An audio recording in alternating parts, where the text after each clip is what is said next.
prêt? Allez, allez, on y va. Donc, ben voilà, bienvenue à toutes et à tous. Donc, ben voilà, félicitations pour avoir pris le temps, un temps pour vous, un temps pour découvrir un outil de développement personnel qui m'a personnellement amélioré ma façon de voir les choses et ma façon de me comporter dans différentes situations. Ok. Donc là, comme je dis tout à l'heure, je vais vous faire une partie théorie et puis à un moment donné, on va passer à un exercice pratique. Je pense que l'ensemble de l'atelier va prendre à peu près 35-40 minutes. Voilà, c'est vraiment une introduction à la PNL. Donc voilà, vous avez juste à suivre ma guidance. Si à un moment donné, vous m'entendez plus, vous pouvez vous lever la main ou envoyer un message à travers le chat. Ok. Alors, donc allons-y. Donc là, ce qu'on va voir, c'est donc le pouvoir transformatif de la PNL. Ah, quelqu'un qui nous rejoint en route. Ok. Voilà. Pardon. Alors, c'est quoi qu'est-ce que c'est la PNL? Alors, P, c'est pour la programmation, N pour neuro et L, c'est donc linguistique. Donc voilà, ces trois petites lettres, c'est pour juste définir que c'est une thérapie brève qui a été mise au point dans les années à peu près 70 aux États-Unis. Donc voilà, vous pourrez faire vos recherches par rapport à ça, hein, par John Grinder, professeur de linguistique, et Richard Bandler, hein, mathématicien et psychothérapeute. Donc en gros, voilà, la PNL, c'est un rassemblement, c'est une combinaison de différents outils d'hypnose, de thérapie brève, de visualisation, etc. Donc en fait, ce qu'ils ont fait, ils ont vraiment pris les meilleurs protocoles PNL et hypnose et ils en ont créé en fait leur propre recette avec les meilleurs résultats qu'ils ont obtenus. Donc on a vraiment le top du top en termes de thérapie comportementale. Ok. Donc en gros, voilà, les personnes qui réussissent, peu importe leur objectif hein, dans leur vie, ils ont des schémas comportementaux bien communs, un système de fonctionnement bien spécifique qui les amène vers la réussite, l'épanouissement, la joie ou le bonheur. Ok. Et en observant ça, en reproduisant ces comportements, ben, en fait, il n'y a aucune raison que nous-mêmes, nous n'y arrivons pas. Hein. Donc, c'est une méthode qui s'intéresse plus au comment et moins au pourquoi. Hein. Alors, c'est pas de la psychologie, c'est pas non plus de la psychothérapie, non, on va pas vraiment aller chercher pourquoi j'ai ce comportement, pourquoi j'ai des addictions, des fois j'ai des freins dans certains aspects de ma vie, pourquoi j'y arrive pas. Non, on va voir vraiment le comment je fonctionne dans ma tête, dans mes émotions, dans mon comportement quand j'obtiens ce genre de résultat. Ok. Donc c'est vraiment une étude de soi. Alors, hop. Alors l'objectif, c'est quoi? Ben, c'est d'aider à améliorer nos compétences en communication. Donc c'est améliorer sa communication avec soi-même, mais aussi améliorer sa communication avec les autres, hein, à stimuler la créativité, la capacité d'adaptation dans n'importe quelle situation. Donc c'est en gros utiliser son cerveau, sa tête, d'une autre manière, d'une nouvelle manière. C'est comme une rééducation, une éducation du cerveau, mais de manière beaucoup plus efficace, avec les résultats attendus ou désirés. Donc voilà, on s'en sert pour développer son potentiel, ses ressources. Ça peut être pour préparer un rendez-vous important, un examen, développer des capacités de concentration ou bien ses performances physiques, intellectuelles, sa créativité, la confiance en soi, le leadership, et cetera. Donc c'est vraiment un outil universel. Alors moi, j'ai connu la PNL il y a 5 ans. Donc j'ai fait la formation donc à Lille, hein, en France, et j'ai eu la chance de faire avec une des meilleures formatrices européennes qui s'appelle Chantal Servet. C'est une formation sur 6 mois, tous les week-ends. Et voilà, ça a été pour moi une expérience complètement transformatrice. Pourquoi? Parce que je me rendais pas compte que j'avais différents schémas comportementaux qui me faisaient répéter les mêmes erreurs en fait, ou les mêmes déceptions, ou les mêmes résultats. Et donc voilà, ça m'a permis vraiment de nettoyer, hein, de faire comme un reboot de mon cerveau et d'adopter une autre manière de réfléchir, une autre manière de transmettre mes messages à autrui et aussi à balayer mes traumas, et cetera. D'accord? Donc pour moi, je dirais que c'est la meilleure formation en développement personnel. Mais c'est costaud, c'est très costaud et c'est pas une formation que vous pouvez faire tout seul en ligne, ça c'est juste pas possible. Ceux qui vous vendent ça, C'est des mensonges, ça ne fonctionne pas. Alors, donc dans un premier temps, chapeau, parce que là, ce que vous êtes en train de faire, vous êtes en train de sortir vos zones de confort. Alors, je voulais vous faire vraiment une petite intro sur la zone de confort. Qu'est-ce que c'est?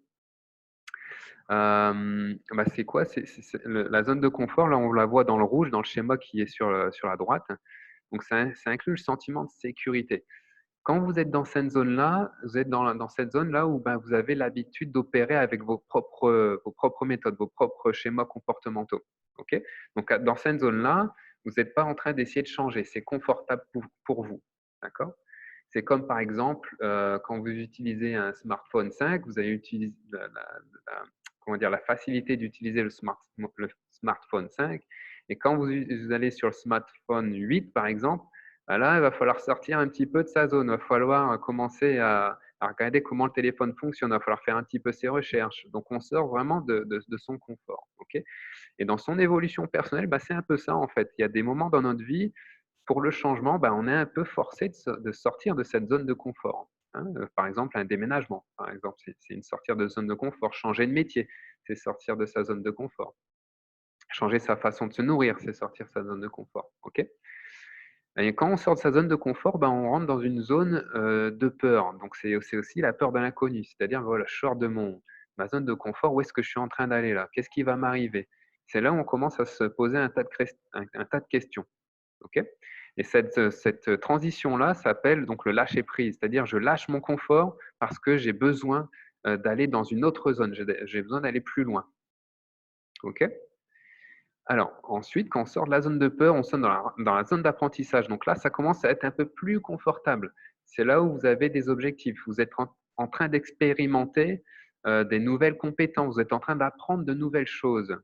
D'accord? Et une fois que vous sortez de cette zone-là, la zone d'apprentissage, hein, donc c'est une zone d'acquisition de nouveaux savoirs, c'est de l'entreprenance, voilà, vous arrivez dans la zone de croissance, et c'est là où vous prenez, une autre direction dans votre évolution, dans votre vie. D'accord? Vous êtes en train de changer, c'est une métamorphose, si je puis dire, hein. Et puis, quand on arrive là, on est en train de quand on arrive à la dernière zone, la zone de croissance, à un moment donné, on retourne d'une certaine manière dans une zone de confort où on se sent maîtrisé, en maîtrise de tous les domaines.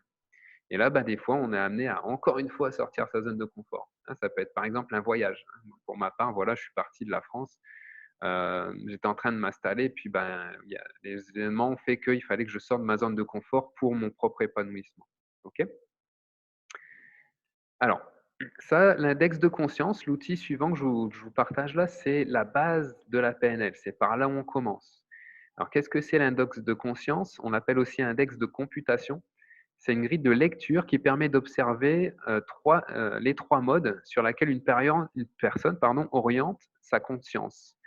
Donc vous voyez, en haut, il y a marqué, comportement externe sur le schéma, puis état interne en rouge, puis processus interne dans le jaune. Alors, le cognitif, c'est le «je pense», c'est les pensées, et on l'appelle donc processus interne, PI. Donc c'est ce qu'on voit en jaune dans le schéma, d'accord? Processus interne, voilà, c'est la manière dont votre cerveau, en fait, fonctionne, et c'est souvent inconscient, d'accord? Donc l'idée, c'est d'être conscient de ce que vous êtes en train de penser par rapport à une situation donnée. La deuxième partie, voilà, c'est l'émotionnel, c'est le «je ressens». C'est les émotions, les affects, les sentiments. On appelle ça état interne, donc l'abréviation, c'est EI. D'accord? Donc on a PI, processus interne, on a EI, état interne, et le comportemental, c'est le j'agis, j'action, c'est le geste, c'est les mouvements, c'est les postures, c'est le corps, comment il se tient, par rapport à une situation donnée. OK? Je vais vous donner des exemples tout à l'heure, hein. C'est bon pour la zone de l'index de conscience? Donc ça, voilà, la base de la PNL, index de conscience.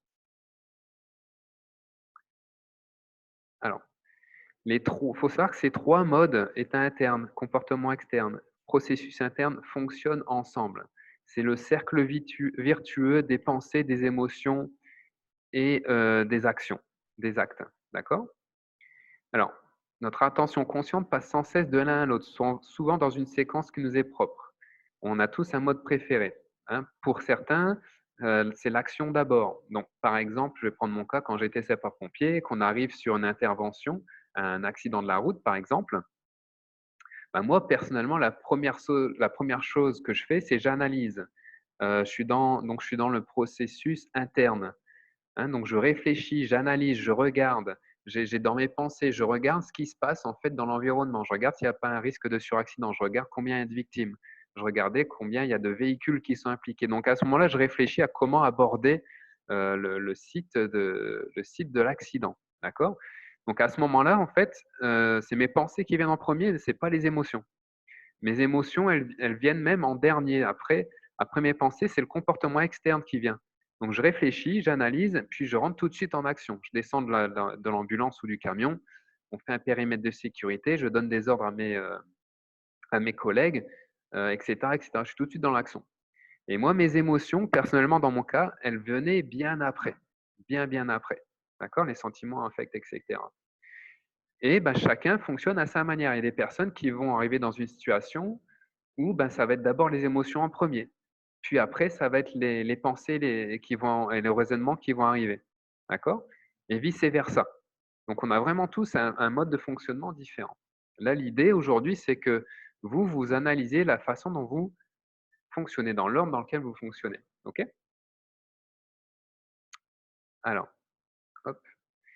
Alors pour bien faire l'exercice suivant, il fallait que je vous, partage donc ce qu'est la roue émotionnelle. Alors, la roue émotionnelle, c'est pareil. Alors, c'est pas for ça fait pas forcément partie de la PNL. Pourquoi je vous la fais voir? Parce qu'à un moment donné dans l'exercice, je vais vous demander donc de transcrire certaines émotions, certains sentiments par rapport à une croyance ou à un mode de pensée que vous avez, de manière répétitive dans votre esprit. D'accord? Donc connaître et accueillir ces émotions, c'est un pilier. C'est un pilier du développement personnel, c'est un pilier de la non-violence, c'est un pilier du bonheur et de l'épanouissement. D'accord? Cette roue-là, en fait, elle permet de gagner en intelligence émotionnelle. Elle peut servir de boussole interne pour mettre des mots sur ce que nous ressentons, en identifiant les sensations qui accompagnent les émotions et les besoins insatisfaits qui en sont à l'origine. Donc, quand on apprend à repérer nos émotions et à repérer le message envoyé par son corps, on arrive à mieux s'adapter et à comprendre ce qui compte pour nous, mais aussi pour les autres. D'accord? Malheureusement, à l'école, comprendre ses émotions, les lire et les comprendre sur la façon dont elles viennent se manifester au niveau physique, on ne nous l'apprend pas ou très peu malheureusement. D'accord? Et au plus vous développez cette intelligence émotionnelle qui est de reconnaître une émotion, reconnaître la sensation que vous avez dans le corps, bah là, vous développez en intelligence. Et une fois que vous maîtrisez vos émotions, vous maîtrisez vos pensées, vous maîtrisez vos actions, vous maîtrisez votre avenir, vous maîtrisez votre vie en général. OK? On reviendra là-dessus tout à l'heure, hein. OK. Alors, ensuite, après la roue émotionnelle, on a l'échelle émotionnelle. Bon, à bien comprendre que, quand vous regardez autour de vous, il y a des personnes qui restent constamment dans le même type, d'émotions. Là, vous voyez sur l'échelle, on voit, de bas en haut, on va parler des émotions désagréables, des sentiments désagréables comme la peur, la honte, la culpabilité, la haine, la rancœur, la colère, le blâme, la critique, l'inquiétude, l'ennui, l'agacement, l'acceptation, et cetera. Et en fait, voilà, ces émotions qui sont dans le rouge, bah, c'est des émotions qui sont néfastes, en fait. Il y a beaucoup de gens qui restent bloqués dans cette zone de l'échelle émotionnelle. On appelle on Beaucoup sont, dans, l'aspect donc chronique de ces émotions, d'accord? Et quand vous restez dans ce tourbillon émotionnel, c'est assez difficile d'en sortir. On a besoin de guidance, d'accord? Et donc quand vous restez dans cette zone-là, culpabilité, la haine, la colère, ben, en général, voilà, vous générez, des problèmes de santé physique, vous générez, hem, des actions qui vous ressemblent pas vraiment et puis, bah, après, c'est votre environnement qui en souffre, hein. Ça devient toxique autour de vous. C'est toxique pour vous-même, ainsi après ça devient toxique pour les autres. Et par contre, au plus on monte dans l'échelle des émotions, au plus on est dans les émotions agréables. Espoir, fierté, bonheur, gratitude, joie, paix, amour, et cetera. Et c'est là où en fait le corps est content. C'est là où nos organes vitaux, notre rythme cardiaque, notre respiration, se sentent bien, se sentent en harmonie, hein. Et c'est là où on devient vraiment c'est là où on s'épanouit et c'est là où on devient agréable aussi pour, notre environnement, pour les gens qui nous entourent. OK? Donc l'idée, voilà, c'est de savoir jongler, par exemple, du désagréable à l'agréable. Vous verrez que j'utilise pas le mot négatif ou positif. hein. Je préfère, en PNL, on apprend les termes désagréables et agréables. OK? Donc voilà, l'idée, c'est de devenir maître de ces émotions, de les écouter, de les comprendre et de les transformer à votre guise. Hein, et au plus vous faites ça, au plus vous deviendrez maître de votre vie. OK?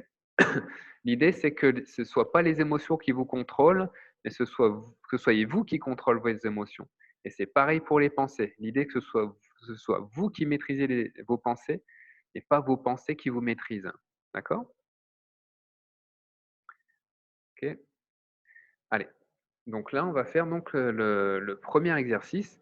Et là, si vous le désirez, voilà, vous pouvez réactiver les micros parce que peut-être que vous aurez des questions au passage.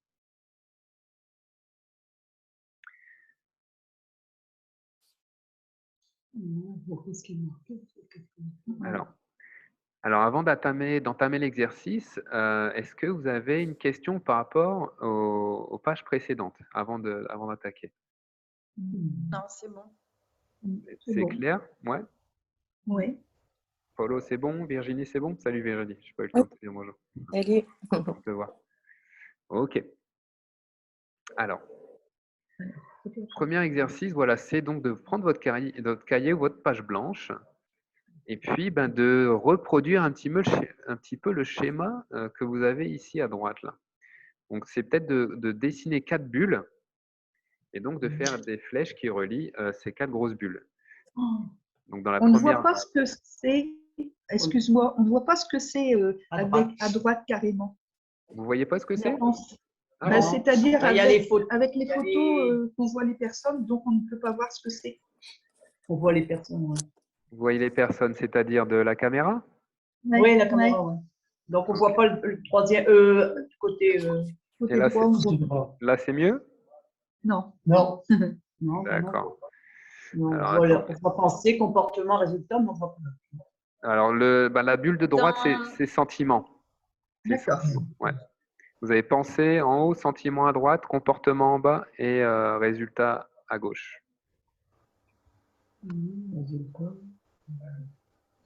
Et sur Zoom, tout en haut à droite, vous avez un petit carré, c'est marqué affichage. Et il faut cliquer sur le troisième truc. Donc il y a standard. Et moi, j'ai mis côte à côte galerie. Donc je vois tout le diaporama et je vous vois à côté. Ah, Ah, d'accord. Merci. Merci Isa. De rien.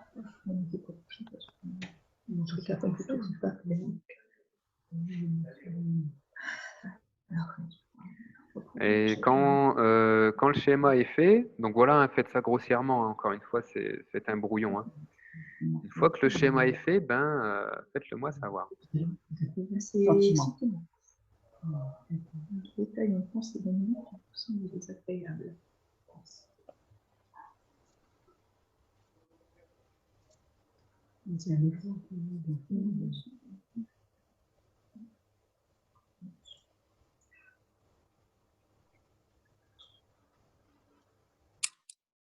C'est tout bon?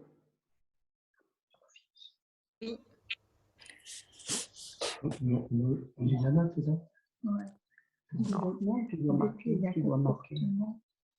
Pensée, sentiment, comportement, résultat. Mettez que ces mots-là, hein, pensée, sentiment, comportement, résultat. Écrivez pas ce qui est marqué en dessous, c'est juste un exemple. D'accord? Donc en même temps que vous finissez le schéma, je vais vous parler de cet exemple-là sur le schéma. Alors, vous voyez là, dans le schéma suivant, vous voyez, dans la pensée, il est marqué, voilà, on a quelqu'un qui, par exemple, se dit, hein, se raconte une histoire à elle-même, au final, se dit, je n'arriverai pas à parler en public. Hein. Et donc, le sentiment qu'issue la pensée, pour cette personne-là, par exemple, c'est le doute, c'est la vulnérabilité, c'est l'angoisse, c'est la peur. D'accord? Et comment ces sentiments viennent se traduire au niveau comportemental? Par hésitation, par du bafouement, un regard fuyant, une attitude renfermée, peut-être de la transpiration, peut-être le rythme cardiaque qui s'accélère, etc. Et donc, suite au comportement, c'est le résultat. C'est-à-dire que, voilà, comme la personne elle est en panique, l'auditoire décroche. Ok? Donc là, vous avez vraiment un exemple concret de ce cercle virtueux pensée, sentiment, comportement et résultat. D'accord? Moi, je l'ai marqué. C'est bon? Alors, Seb, Ouais, moi, tu vois ce que j'ai noté? J'avais noté par rapport à, bon, tu l'as bien écrit, mais par rapport aux les 4 ronds, là, ouais, moi, j'avais noté par rapport, je les avais annotés de 1, par exemple, à 4. Tu ouais, vois? ouais, c'est OK, c'est OK.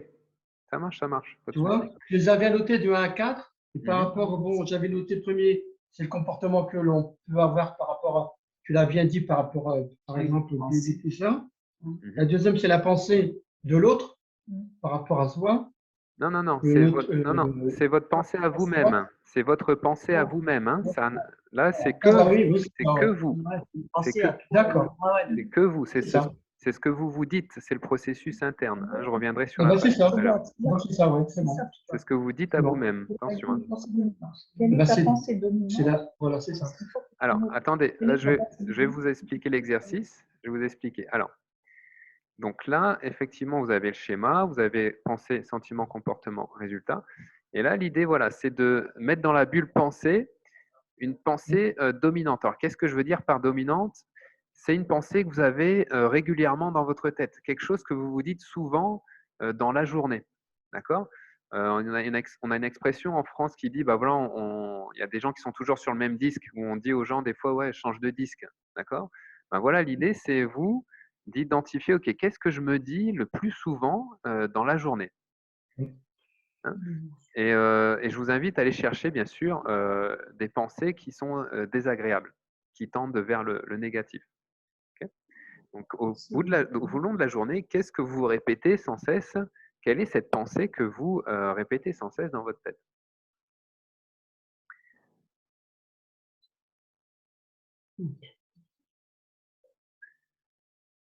Alors là, dans l'exemple, c'est ouais, j'arriverai jamais à parler en public. Ça peut être un truc du genre ouais, j'arriverai jamais à finir mon bouquin. Ça peut être j'arriverai jamais à changer de travail, ou bien qu'est-ce que fait mon mari en ce moment? Ok. C'est profond. Ouais. J'ai Et une fois que vous avez mis cette pensée, alors prenez la première qui vous vient à l'esprit. Hein. Une fois que vous avez cette pensée, dites-le moi, comme ça on passe au sentiment. Des fois, la peur d'aller se coucher. Quoi? La peur d'aller se coucher, parfois. Ok. Ouais, bah, par exemple, ouais, quand vous vous couchez, c'est un bon exemple. Angoisse, Avant de ouais. vous coucher, vous avez donc des pensées voilà, qui se répètent sans cesse. Ouais, Alors, ouais. si vous avez rempli les pensées, après, il y a la partie sentiment. C'est-à-dire, quand vous avez cette pensée, quel est le sentiment qui en découle? Est-ce que Ouais. c'est de l'anxiété? Est-ce que c'est de l'angoisse? Est-ce que c'est de la vulnérabilité? Est-ce que c'est de la peur? Est-ce que c'est du doute? Est-ce que c'est Attends, de la crainte? Qu'est-ce que c'est? la crainte, ouais. Ok. Oui, entre 16h et 18h, c'est facile. Une C'est fois la que crainte ouais, les sentiments, c'est la crainte de pas y. Ah, ouais. c'est ça, c'est ce qui se passe dans le corps. Ok. Ouais. Alors, et quand on a ces Ah, sentiments-là, Voilà, donc c'est ça. donc quand on a ces sentiments-là, eh ben, inéluctablement, on a un comportement qui va découler de ces sentiments.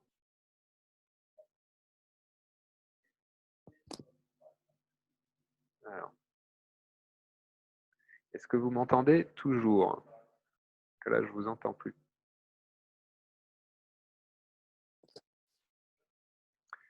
Allô, allô?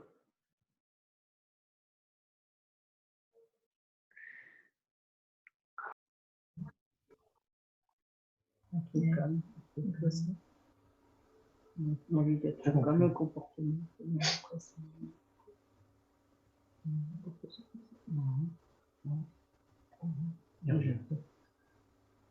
Envie d'être au calme. Après, le comportement, c'est envie d'être au calme. Chut.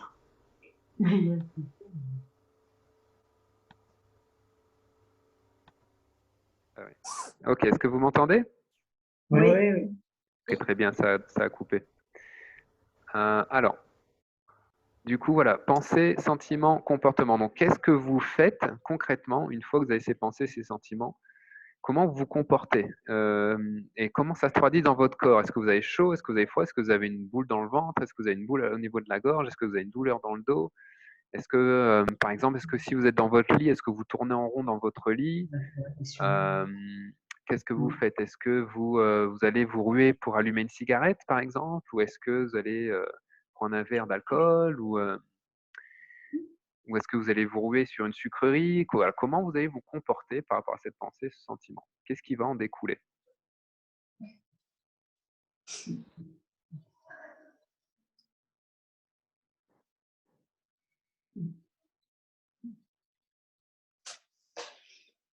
Non, je vais rester que je vais prendre.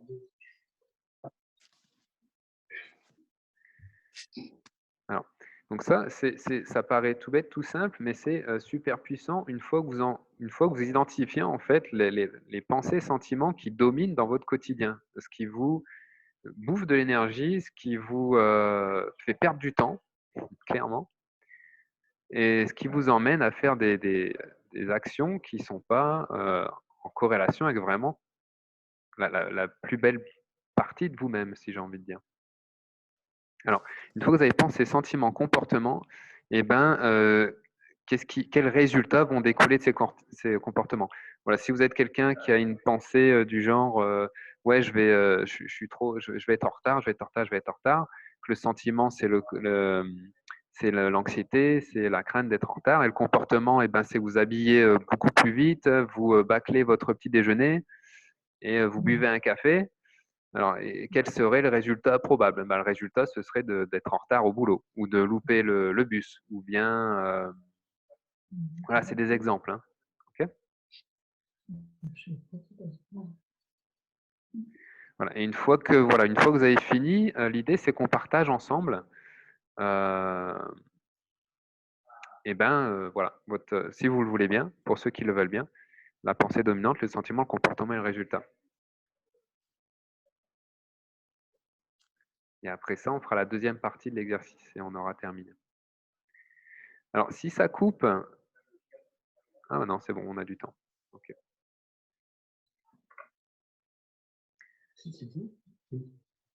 Alors, dites-moi quand vous êtes bon. On dirait que Virginie, ça a l'air bon. Moi Paolo, ça a aussi. l'air bon. Isabelle, ça a l'air bon. Maman, c'est bon.